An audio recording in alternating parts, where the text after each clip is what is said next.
Yo, what's going on, snipers, and welcome back to our Colorado Avalanche franchise mode. So in last episode, we took on the not the San Jose Sharks, the Sweden Super Swedes in the first round of the playoffs, and we had a pretty damn good round. We played good defensively, we scored goals, and yeah, we won in 6 games. So as you can see, the first game was a pretty tight one, and 2-1 loss, but then we bounced back with a nice 4-0 win, a 2-1 overtime victory.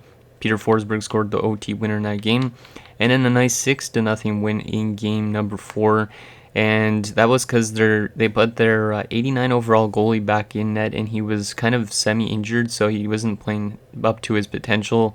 And then we lost the next game because he had a good rebound game, and then we just decided to blow him up again in game number 6, 6-1. So we're up here in the second round against Heins in the San Jose Sharks, because if you guys remember, like 3 episodes ago in the offseason, we decided to let Heins get qualified, and he was qualified as a Sharks, so he's now a member of the Sharks, and he's a legitimate starter there. And their team is pretty, you can see forward-wise, they have probably one of the best center depths in terms of the NHL, like better than us. Defensively, they're pretty balanced with like veterans and youth guys, and in goaltending, as you can see, Heins is up to a 90 overall with that franchise potential. And yeah, they also have a pretty solid backup because he does actually play better than his overall. And then depth-wise, they also have some pretty good depth forwards. So overall-wise, I'm kind of scared of them, and hopefully we could somehow beat Heins because we know how to score on him, obviously, because our team has practiced against him a lot. But at the same time, he knows how to stop us as well. Like, he knows where we're good and where we're not, because he literally was just on this roster last season. So anyways, let's get into the second round and hope that we could beat him and get onto that conference finals, because we need to go for at least maybe one last cup run here in this. So first period of round 2, and we are up 2-0. So Heins gets beaten by DiPietro, who had no points in the first round. Nice. And then Rylan Keefe continues to play really well, because I think he was point per game so far in the playoffs, if I'm not mistaken. Shots are 10 apiece, but it is a 2-0 game for us. Good job, boys. Second period, and it's 3-1 for us. It was 3-0 at one point. Galchenyuk with an early second period goal, and then Cooper Strome makes it a 2-goal game. Let's just lock this down, boys, in this third period here. Power play, and we score again, Drury. So yeah, Heins is kind of having a rough go. I was actually saying no also at the end of the last episode that Heins was not playing as good as Carter, which stays true in this game so far. Allison makes it a 4-2 game. And it is going to be a nice 4-2 victory, 5-2 victory as Keefe gets an empty netter on home ice as we take game 1. Hopefully we can continue that into game number 2 where we're scoring a lot of goals. So DiPietro from Forsberg and Galchenyuk, Keefe from Drury, Galchenyuk from Forsberg and Zubov, Drury from Strudwick and Keefe from Gerbeshkov and Drury. Our top line continuing to produce. Game number 2. Come on, boys, let's continue what we've been doing. We've been scoring a lot of goals in this playoff run so far. So first period of game 2. And it is scoreless. Nicely done. I'll take a defensive period. Shots are 12-8 in favor of us. Second period, and it is 3-1 again for us. Jeez. Yeah, this team is really good offensively. Forsberg makes it 1-0. Shane Doan ties it up, which is really weird seeing him in a different jersey than in Arizona. Gerbeshkov makes it 2-1 literally right after Doan tied it up. And then Strudwick with a late goal to give us a 3-1 lead going into the third. Can we lock it down just like what we did last game? Please, boys. Penalty kill. Nicely done. Almost 10 minutes left, and Doan makes it a 1-goal game. So Doan's got 2 goals tonight for the Sharks. Still playing pretty good at 33 years old. Penalty kill. Nicely done. And there's an empty netter from Strudwick, a big clutch empty netter. And we win 4-2, and we have a 2-0 series lead in round number 2. So Forsberg from Galchenyuk and Zubov, Gerbeshkov from Keefe and Drury, Strudwick from Drury and Gerbeshkov, and Strudwick from Opozo. So literally our top guys are playing really good. Like, that top line's been putting up tons of points, and then Sam Strudwick's been very good on the back end as well. So maybe our power play is just really clicking or something. Like, literally in this playoffs, we have scored 4 goals here, we scored 6 goals here, we scored 6 goals here, we scored 5 goals, we scored 4 goals. Like, our offense is clicking at a pretty high rate, it seems like. And defensively, we've only allowed a maximum of 2 goals against, I think. Or actually, maybe not. No, 4 goals in this one game. But other than that, we've only allowed 2 goals in a game at the most. Okay, so game number 3. Now we shift over to San Jose. Can we get a win on the road as well? Or will the Sharks be better on their home ice? Who knows? It's 1-0 for us. Sam Sturdwick again. Yeah, poor Heins. He's just getting beat up by his former team right now. Shots are 11-10 in favor of us. Second period, and it is still 1-0. Shots are even, 19 apiece. But this game has been a lot more defensively minded than the past few ones. Let's see if we could lock it down in the third. Get it down to 8 times. There you go.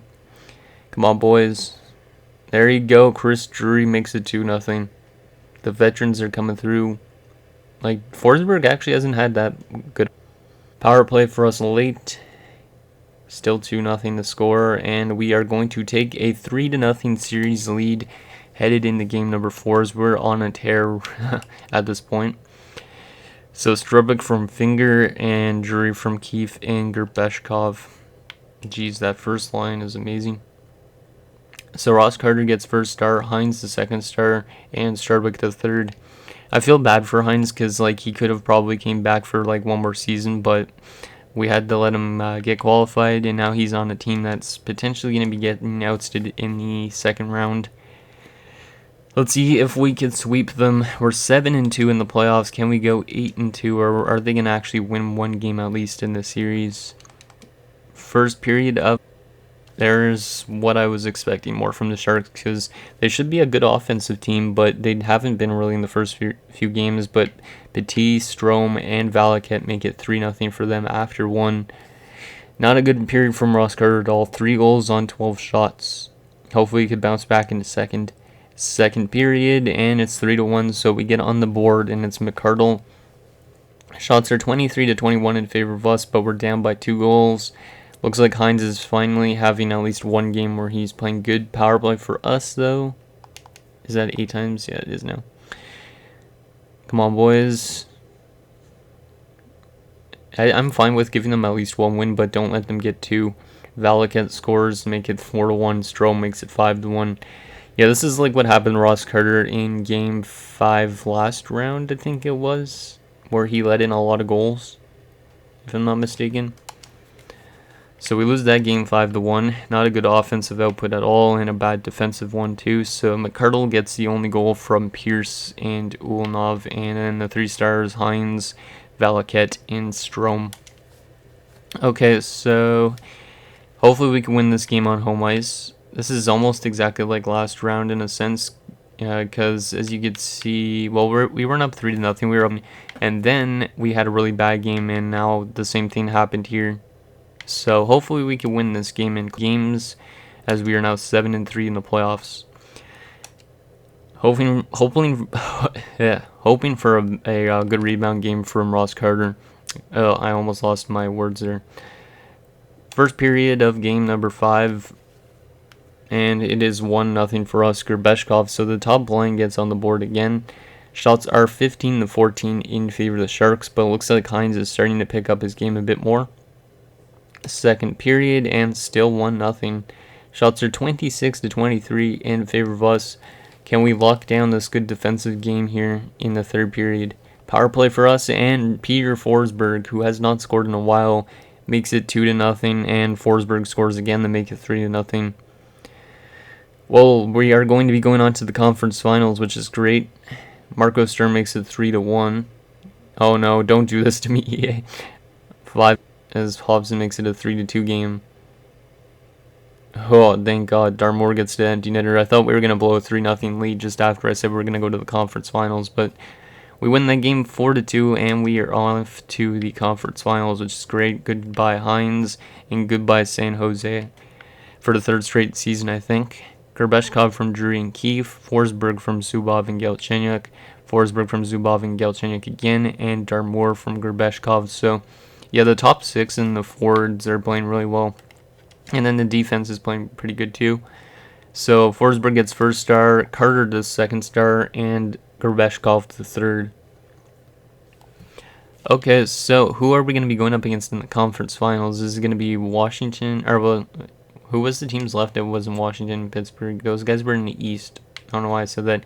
It could be Germany, which is a team we've never played in the playoffs, I think.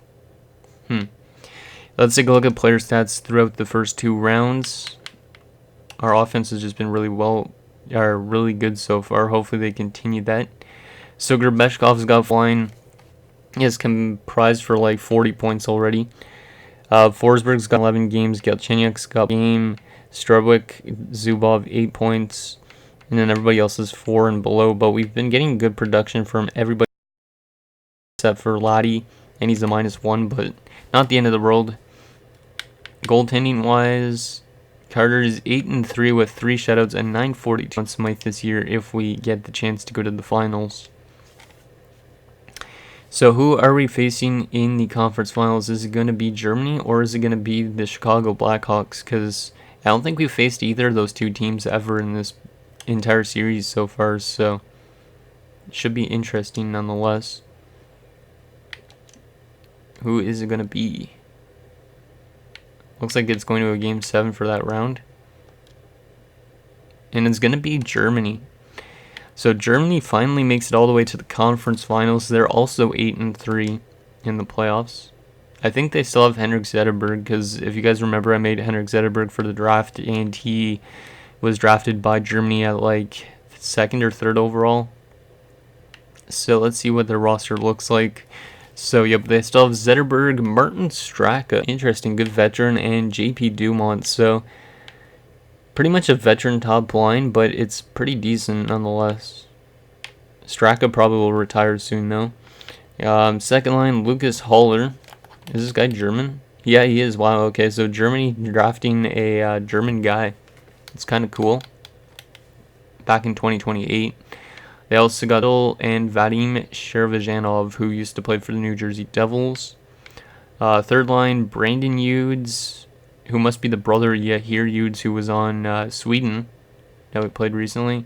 They also got Christian Stephenson, Jimmy Olvstad's there still, I think, or no, he was in Sweden, I think, originally. And then fourth line, Mikhail Kaminsky, Nico Ranta, and Nathan Mura. Defensively, they got Guy Pouliot, Damian Ribeiro, Boris Tikhonov, Jeff Rivers, Nicholas Wallin is still playing apparently, and DeAndre Brunette. Goalie-wise, they got Craig Anderson. Wow, so Craig Anderson's been shipped around quite a bit. How's he been? Wow, okay, he had a really good season. 36, 19, and 2. Also 10 ties, 5 shutouts. Not the greatest save percentage in goals against, but it's good for this build, kind of, so not too bad. He was another guy that was in the draft originally, drafted by the Nashville Predators. And then their backup is Marcus Payarvi, apparently. Oh, I'm thinking of Magnus Payarvi, but Marcus Payarvi, so it's somebody related to Magnus. And then scratch-wise or injury-wise as well, they got Esa Levo, Tuomo Koivunen. This guy was drafted 10th overall, and he's injured. I don't know how long, but it's a good injury for us because he's an 87 overall plus, maybe. And then they also got Jay Pandolfo still, so not as good as San Jose's is, but still pretty good. Let's take a look actually at quickly how long that German guy is injured for, Koivunen. Just because if he's out the entire round, we have a good shot at beating him, but if he comes back, he could be deadly. So, Germans. He's out till May 16th, so he will be back for this round. Just when is he going to be back? I didn't mean to do that. Let's go to this. So he's going to be back on the 16th, so he will be back for... He probably will be back even earlier, so he might be back for Game 5, so... Yeah, that wouldn't be good if he comes back for then. Just in case we're down in the series by then. Germany has home ice in the series too, so that's something that's different. So anyways, guys, that's going to do it for this episode of our Colorado Avalanche franchise mode. So in next episode, we will take it to the conference finals when we face the Germans. and hope to get to that Stanley Cup Finals against either Pittsburgh or Buffalo. So let me know what you guys think, and I'll see you guys next time.